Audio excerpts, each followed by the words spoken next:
கூடலூரில் தொடர் கனமழை காரணமாக மலைப்பாதை சாலை ஓரங்களில் புதிதாக சிறிய அருவிகள் உருவாகி அவற்றில் தண்ணீர் கொட்டி வருகிறது. கூடுதல் தகவல்களோடு இணைகிறார் செய்தியாளர் ஆல்வின் சுரேஷ். விவரங்கள்.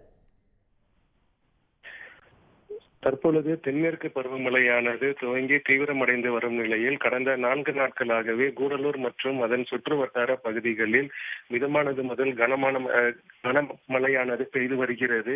இதனை அடுத்து இப்பகுதியில் இருக்கக்கூடிய ஆறுகளில் தற்பொழுது வெள்ள நீரானது அதிகரித்து காணப்பட்டு வருகிறது. குறிப்பாக கூடலூர் பகுதி என்பது மலை மாவட்ட பகுதி என்பதால் கூடலூரில் இருந்து பந்தலூர் செல்லும் நீர்மட்டம் என்னும் பகுதியில் இருக்கக்கூடிய பகுதிகளில் ஆறுகளில் புதிதாக வெள்ள நீரானது கொட்டி வருகிறது. அது மட்டுமின்றி புதிய இடங்களில் சிறிய ஓடைகளில் தண்ணீரானது இப்பொழுது வரத்து அதிகரித்து காணப்பட்டு வருகிறது. அது மட்டும் இல்லாமல் கூடலூரில் இருந்து உதகை செல்லும் தேசிய நெடுஞ்சாலையிலும் இது போன்ற புதிய அருவிகள் சாலை ஓரங்களில் கொட்டி வருகிறது. அது மட்டும் இல்லாமல் இந்த பகுதி முழுவதும் தற்பொழுது மழையின் காரணமாக குளுமையான சூழலும் நிலவி வருகிறது.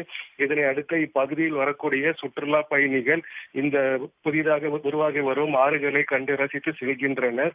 அது மட்டுமின்றி தற்பொழுது இந்த பகுதிகளில் தொடர்ந்து மழை பெய்து வருவதால் ஆங்காங்கே புதிய ஊற்றுகளும் உருவாகி வருகிறது.